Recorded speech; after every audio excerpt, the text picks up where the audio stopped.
Hello and welcome to yet another episode of Central Asian University Podcast. Today we have a very special guest, 2014 Nobel Prize laureate in the area of physiology or medicine, Professor Moser. Welcome to the podcast. The sense of space, that meaning the fact that we know where we are and we know how to get from one place to another, is based, as you say, on certain specialized cells. The place cells themselves, they're in the hippocampus, right? So is it like the older part of the brain? So if we trace down to other animals, what appeared first, grid cells or place cells? Yeah, I can't say actually what evolved first. So hippocampus is an area that is well developed in all mammalian species. In terms of percentage of the brain, the percentage is higher in, for example, a rat than in a human. If we have some, machinery that can read into the brain and see how the cells fire, by just the signal, people can say where I am. If you read out from the grid cells, you can say where you are in relation to where you were 10 seconds ago or 20 seconds ago and so on. And when did you find out that you're going to receive a Nobel Prize together with colleagues? I started checking my phone and then saw that there were more than 300 missing phone calls and so on. But there was one from Secretary of the Nobel Committee. It said, "Call me immediately, it's very important."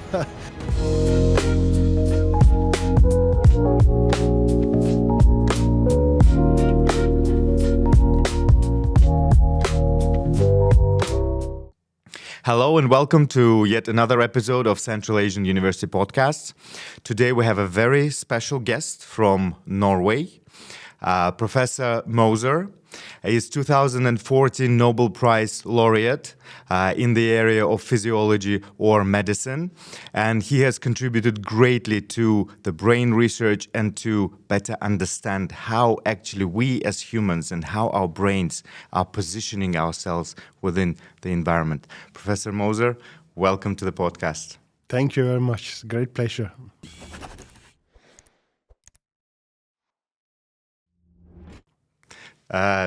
How was your day? How is Tashkent? Tashkent looks very nice, and I'm impressed by what I've seen. Today I was on a tour at the Central Asian University, and I must say I'm impressed by the investments into the best training facilities, conditions for students, especially in modern medicine. So it surpasses by far what I think students get in Europe, where I am. I have two daughters who study medicine, and I love them to do it at facilities like the ones you have here. So that's my first impression. Thank you very much. That's a great impression, actually. I'm very glad to hear that. Yeah, we do try to do a lot at Central Asian University to make sure that education is driving the development potential, not only of our students, but actually of the entire country. Yeah. Professor Moser, let's start from the question about your fundamental research in that area of brain. So, as we know, there are different cells that we have in our brains, right, which are responsible for how we're actually positioning ourselves within the environment. So could you, in a simple language, just explain the audience what all of this is about and why is it so fundamental that created basically a revolution of other research that was based on that? So I think the sense of space, that meaning the fact that we know where we are and we know how to get from one place to another, is based, as you say, on certain specialized cells. Mm-hmm. So we have what we call place cells, we have what we call head direction cells, and we have grid cells, the ones that we discovered, and also several others that each have their own role in mapping the spatial environment. And the fact that you have cells with specialized functions, where there's some cells that respond for certain positions, other certain directions, other for the boundaries of the environment and so on, that is not very common in the brain. The fact that you can actually link the functions of certain cells to something out in the environment. And that gives us a unique opportunity to study how the system works. So, and for me, it's particularly interesting that the navigation system is very far into the brain. It's not a part of the sensory systems. So it's not like the eye or the ear or so, where you can study how signals from the outside are converted into brain signals, which is interesting by itself. But here we have something that is deep into the brain, and in many ways something that the brain creates by itself, and it has to relate it to the outside world, but it still also has something that the brain has made by itself. And it's very, very rare, almost no other system where you actually can find that it somehow maps onto the outer world. And when we have such a system, then we can actually use that system to study how it works. You can ask how do the different cells work together to create a code for where we are planning to go, and so on. And also you can do that in simpler animals like rats and mice, because they have this system so well evolved already. And actually, these the place cells themselves, they're in the hippocampus, right? Yes, so is it like the older part of the brain? So if we trace down to other animals, what appeared first, grid cells or place cells? And how did the whole system spring about? Yeah, I can't say actually what evolved first. So hippocampus is an area that is well developed in all mammalian species. So, and in terms of percentage of the brain, the percentage is higher in, for example, a rat than in a human. But it is present all the time. What is special about the human brain or the primate brain is that the rest of the cortex has grown so much. So the cortex is what overlies the rest of the brain, and which is responsible for much of our intellectual activity. But you need a hippocampus, and in mammals, it seems like there are place cells everywhere, but it also seems like there are grid cells in those species that have been studied, and head direction cells for sure. But then I think for many of those, you can probably go beyond mammals much earlier. And when it comes to the direction system, that even exists, must have emerged very early in evolution, because even flies have this and fish have it. So they have a direction system where certain cells are active in certain directions, and where the activity moves around on a ring in the brain according to which direction you're facing. This is expressed already in flies. So I think these are systems that evolved very, very early. The solution has been retained and then modified a little bit, but saying which comes first is not easy, because it came so early, and they depend a bit on each other, right? Yeah. So more research has to be done in the area. Oh yeah, right? Definitely. But I think the evolutionary origin is an interesting aspect, and I think it also relates to the fact that space, that means knowing where you are and how to get from one place to another, is so fundamental for survival. You can't really do without, and you have to be able to do that right from the beginning. You can't use 10 days to learn to find your way. Yeah. But actually, this is interesting, right? So, well, for example, this place is familiar to me because I've been here, etc. So probably I have one cell somewhere which fires when I get to this place. But for you, it's a new place. Does that mean one of your cells is being adapted to learn this place, or the new cell forms, or how does that work when you get exposed to new geographical locations? Yeah, I think based on what we have seen now, I'm extrapolating from our work in rats and mice, but different places are involve the activation of different cells, but those cells are overlapping. So you don't have new cells for each environment, because then you will run out of capacity very soon. So that wouldn't be a it's smart not very solution. efficient, is it? No. So the best way is to use new combinations of cells, because then you take the cells you have and just combine them in different ways. And the way you can combine cells is enormous. It's astronomical. So there's always a new way to combine cells. And then I would say what happens when I come to a new room, then it's just to get a new combination of active cells, and that combination is then somehow stored, so the links between those cells are strengthened. Yeah, and then those links then are retained by the brain. And next time I come back here, I just pull up that map and the same cells are active again. Are activated again. What about the grid cells? Because one of the things that I don't particularly understand actually, but it's very interesting, how the grid cells are working in a hexagonal sort of pattern. And I know that mathematically, for example, the most efficient way to fill up the space is actually hexagons. And it's amazing how this is actually hardwired into our brains. So what's that hexagonal pattern? Could you explain a bit more? Yeah, that is one of the really fundamental questions, and I think it links to the way the brain is wired. And I would say that the fundamental unit can be conceived as a hexagon, but an even smaller unit is a rhombus. Because if you imagine hexagonal pattern, then a rhombus is a square that is tilted somewhat. Yes. And you can imagine a rhombus can fill up exactly the same space. But now, if a rhombus can be connected, and the top can be connected to the bottom, the side can be connected to the other side, and what you then get is a torus.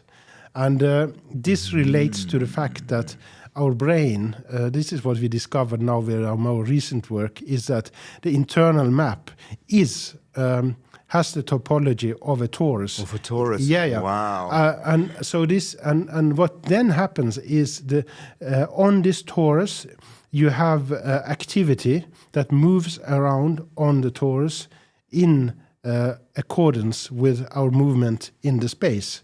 So when I go from here and go to the door there, then you will have a similar movement on the torus map in the space.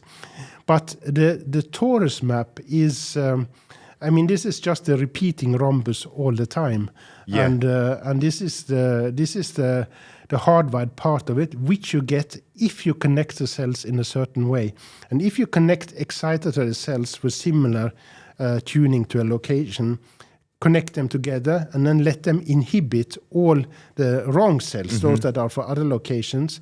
Then you get this bump of activity. And if you then get in a speed and a direction signal, it will move the bump of activity around on the torus. So I know this is very, very complicated. But they say the bottom line is that you can imagine and you can show theoretically in simulated networks that if you make brain cells, if you connect them in certain ways, you will first of all create a bump of activity that will be localized in the network, and then you can have other signals that move it around. And it gets periodic because it is on a torus. So when you just go round and round and round, you get a repeating pattern that will look like a hexagon. Wow, this is great. And actually, this torus it's not a topological torus, right? We don't have it in our brains. It's a mathematical model that kind of explains these movements. It is an expression of how the cells relate to each other with respect to where they are. But there isn't a torus in the brain. But if you take their activity and plot it in a computer and make it three-dimensional, then it is actually a torus. So the map has the shape of a torus, but it isn't. It's not a torus that lies anatomically in the brain. Yeah. It's just, but mathematically, that's how you kind of visualize it and represent it. But it's not only a mathematical trick. It's actually, it reflects the connectivity between the cells, and it reflects how the activity moves among the cells in the brain. Moves around. And if we talk about these place cells, right? Is there any topology inside how, for example, like this room is to the left of that room and so on? Do cells also align like that inside or no? It's the place cells? Yeah, the place cells. Is there any like geographical kind of similarity to what's in the environment? Yes and no. So the yes part is that the place cells reflect what is going on in the grid cells. So when there is movement on the torus in the grid cells, that will also be reflected in the place cells, because place cells is the next step in the line. But the difference, and that's a no part of the question, is that the place cells are different from the grid cells in the sense that there's just one grid map, and the same grid map that is used over and over again.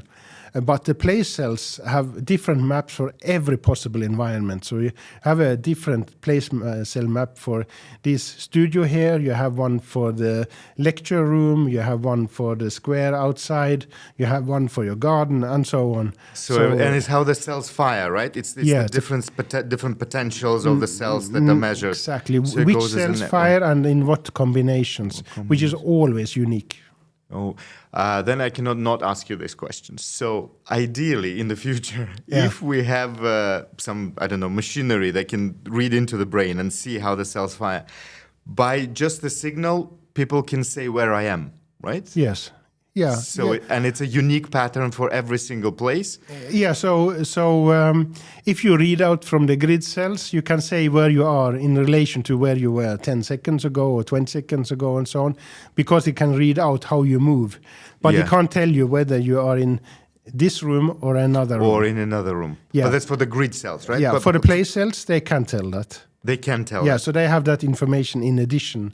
So they take the universal grid map, and then they import that, and then they make it unique for every single environment, so that you can remember different places.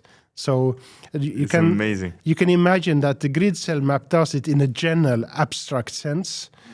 Which is of course smart, because you can't reinvent that or reuse that mechanism for every possible environment. That would be a lot of not very energy efficient. A lot of cells, a lot of cells involved, So you can do it once for all in a general system, and then you use the output from that general system to link it to the specifics of every possible environment. But this is kind of like encapsulation, isn't it? So you have some cells which are particularly firing in a particular space, but then the system that kind of orientates them all is a separate kind of mechanism that works on top of it. Yeah. So the whole thing fits together. So if you go to a new place, if you're exposed to a new place, basically the grid cells kind of they work in the same way as if you went to a previous place, but in terms of the place cells, they basically have different pattern of firing in that new place, right? Yeah, so different combinations of cells are active, and but then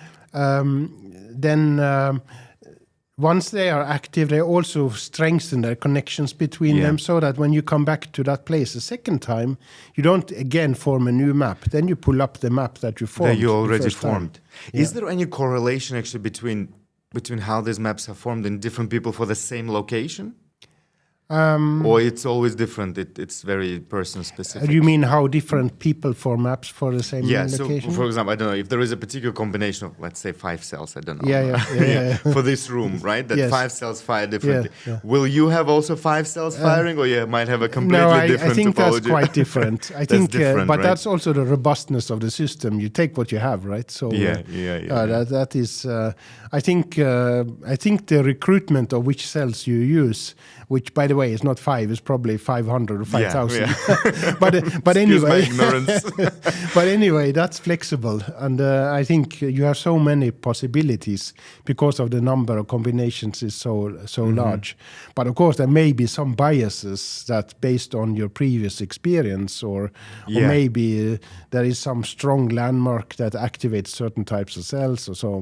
But by and large, I think it's quite random. It's quite random, so it's person specific. Yeah. And your more recent research actually looks into this and memory, right? Because I always intrinsically, I always thought that this geographical and spacing is very much related to memory. And obviously there was previous research that kind of proves it. You know, if you write an exam in the room where you prepared for the exam, then the chances are higher, etc. Yes. But overall, memory and this sort of geographical positioning that we have, what's the relationship there from your recent research, if you have any insights? I think the relationship that we have studied ourselves, at least, is that, as I mentioned, the space system is very rigid, but it is modular. Modular means that it's divided into discrete units, or at least between 5 and 10 only. So each group or module or grid cells has a distinct spacing. That means the distance between the activity peaks is different. So in one of them, the peaks are very close. In another one, they are further apart. And then in another one, even further apart. But those modules, they can operate quite independently. So in fact, there isn't one grid cell system, at least 5 or 10, that work on their own in some way. But then those grid cell systems that rigidly map space, and they converge when their outputs come into the hippocampus, and then there are place cells that receive inputs from these cells. And if those modules then work independently by doing their own things, that means actually that you can get a huge number of combinations. And this is what the place cells receive. So they receive a huge number of combinatorial inputs because they are independent. Yeah. And that means that you get possibilities for storing events, memories, that are widely different. So different each time almost. So different combination Yeah. is for different memory, and it all converges in the hippocampus, right? Yeah, they converge in the hippocampus. But then the trick is that this modularity, you have maybe 5 or 10 modules or grid cells, is converted into probably thousands to maybe millions of combinations in the hippocampus, which is what you need for a memory system, because you need capacity. Yeah. You need really to have a distinct way of coding every single place or experience. And this trick, by going from a rigid, very low, very not flexible system to one that has so many opportunities, that is what makes space probably a fundament for memories. And then how you store the memories, of course, memories are much more than just place. It also has a temporal element, but that comes in addition. And this is the thing, temporal element. How do we remember the sequences of these events? Yeah. And sometimes they do get distorted, when you try to recall something, you go like, what was before this or that? But actually we do keep sequences as well. We're quite good at that, I think. And I think there are two ways to do that. Either you can strengthen or weaken connections between cells that are active at the same time. So if you have a sequence of events, A, B, C, D, E, and then A and B are close in time, so you may imagine that their connections are stronger because they are active at the same time. Then they can strengthen each other. And then B and C are strong, and C versus D are strong. But A versus C or A versus D are not strong because they weren't active at the same time, so they couldn't connect. So that's one way. You can do it by strengthening connections as you learn, which are close in time. But the other possibility is that the brain already has a template for sequences, and the hippocampus may have these things, that it has cells already from the start connected in certain ways, so that you pull up a template sequence when you need it, and then map the events onto that, and then it gets so much easier. Yeah, right? that's and then smart actually, and it saves a lot of it space. Saves a lot of work. It saves a lot of work. Yes, so I think there's a mix of that. I mean, you have to adapt it to every single situation, but I also do think that there are template sequences in the brain that you already have from the very beginning, and then makes the hippocampus good not only for storing many distinct places, but also for storing distinct sequences without very much effort. Yeah. And was there anything, like, because I know that this research has a lot of implications for the Alzheimer's and then the other brain kind of diseases. Yeah. So is there anything specific to this system where we can actually strengthen the system itself, sort of to address the medical treatment, for example, into that area? Yeah. I mean, you're right that the system that contains the place cells and the grid cells, and especially the system that keeps track of time, these are all parts of the brain that are first to be affected in Alzheimer's disease. So something happens in this, and that's because it begins there. That's why one of the first symptoms in Alzheimer, it is loss of orientation and not keeping track of time, and also, of course, memory. So this all fits together. But what can we do? I think at the moment there isn't a cure for Alzheimer, but it will come because there's so much work on this now. But one thing we know is that you're more vulnerable if you don't practice or don't use your brain. So in other words, if you have a very active brain and you in animals, for example, enrich the brain by having them move around in very complicated experiments with ladders and floors and everything, or things they like, then their cells get many more connections between them, and the network gets so much richer. And I think it's quite commonly believed that when the network is made richer in this sense, you're also more robust towards degeneration if that comes. You can actually keep it going for much longer. So I would say that anything that keeps our hippocampus and entorhinal cortex healthy is good. What that is, of course, we don't know, but I think we can say very much for sure that an active brain where we try to do different things, learn, read, and solve problems, and expose ourselves to variation. All this is good because it creates a richer brain. Richer brain. Yeah, it's of course by extrapolation from animals, but nonetheless, I think if I don't know better, that's at least what I would do. And is this the richness of different experiences, or can it be like one particular thing? Because, for example, I've read somewhere that learning languages actually helps to keep your brain healthy. But I think like you learn 5 languages, 6 languages, then you have the system of how to learn them. So would that help me or not? Or is it exposure to different geographical settings, doing different sports, meeting different people? What would you say? It's more diversity? No, I would say anything is fine. Anything is fine. Yeah. I mean, even if you go from learning 5 to 6 languages, is so much new that it is that you have the energy to learn something new, and it's sufficiently different. If you did only the same thing over and over again, then the brain wouldn't really care very much any longer.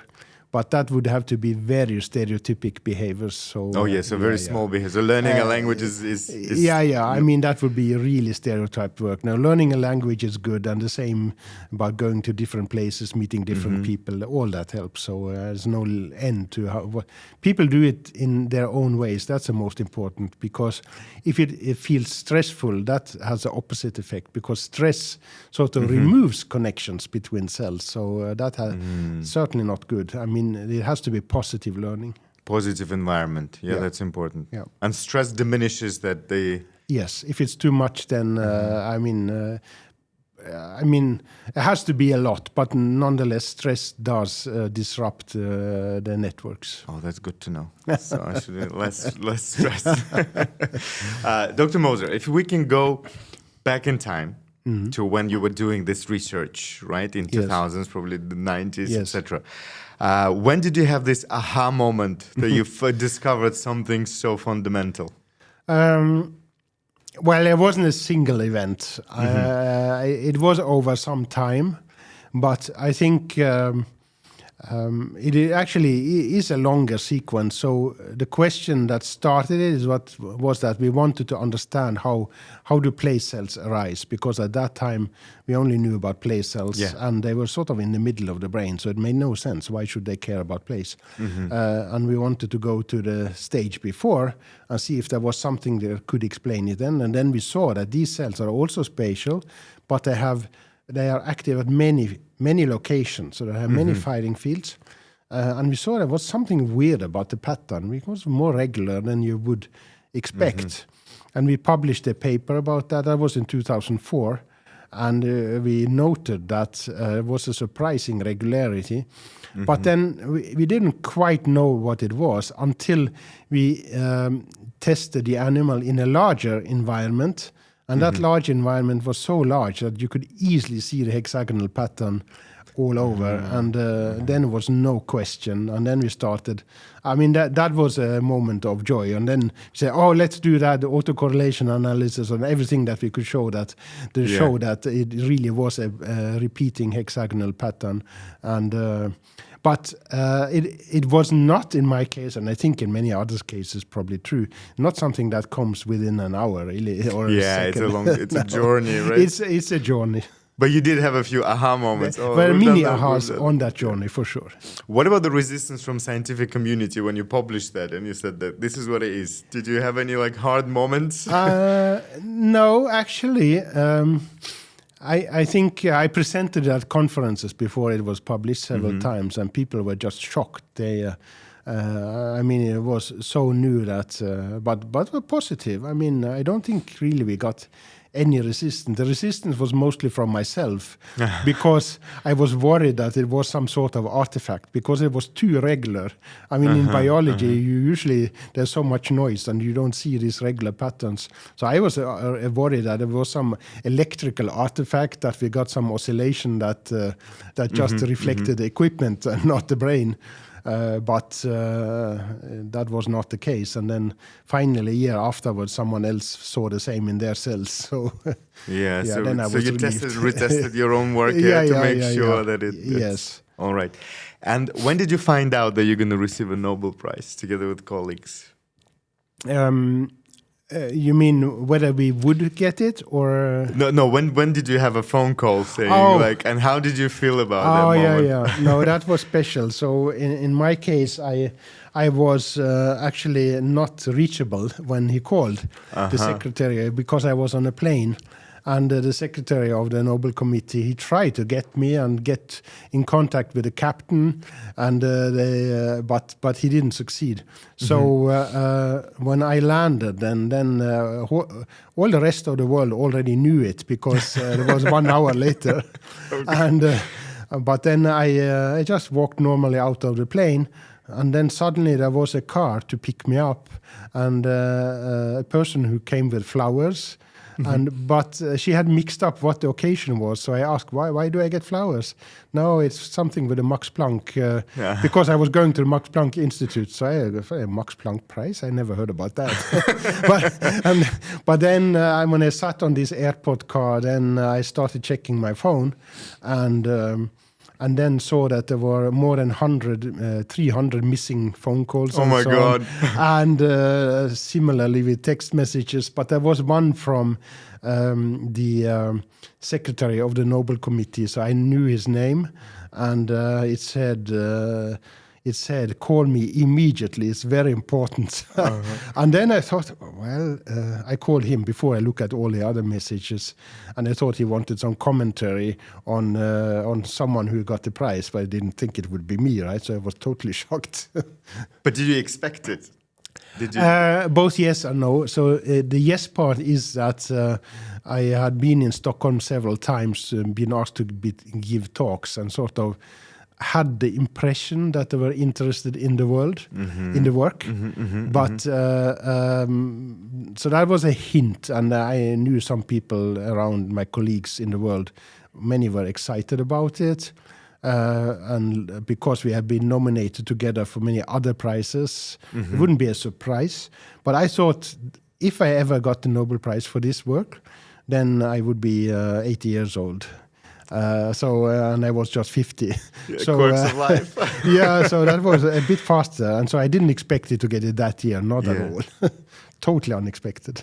But it must be, because, so you published your paper first in 2004, right? Yeah, and 2004 and 2005, those were the two key papers. 4 and 5, and then 10 years later you get the prize. Yes. That must mean that within this 10 years, actually, your research had influenced like a lot of other researchers around the globe. So what would you say was the biggest impact? What sprang out of your fundamental research? So I think the biggest influence was on how we understand our navigation system in the brain, how we know where we are and how we get from one place to the other.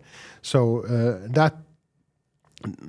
that introduced a completely new way of thinking about it, and also showed new cell types. So combined with the discovery of place cells, so O'Keefe, who discovered place cells, also got the prize, so it was shared.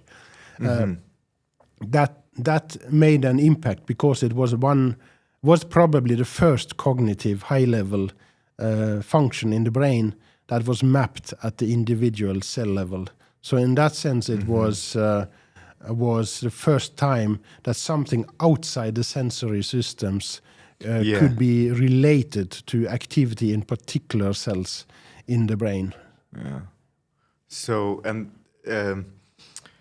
now we have artificial intelligence and how we train neural networks, etc. Do you think this research, because it is a different system, right? And it's something unexpected, because you didn't know that the cell will be specifically designed for something because it was weird. Yeah.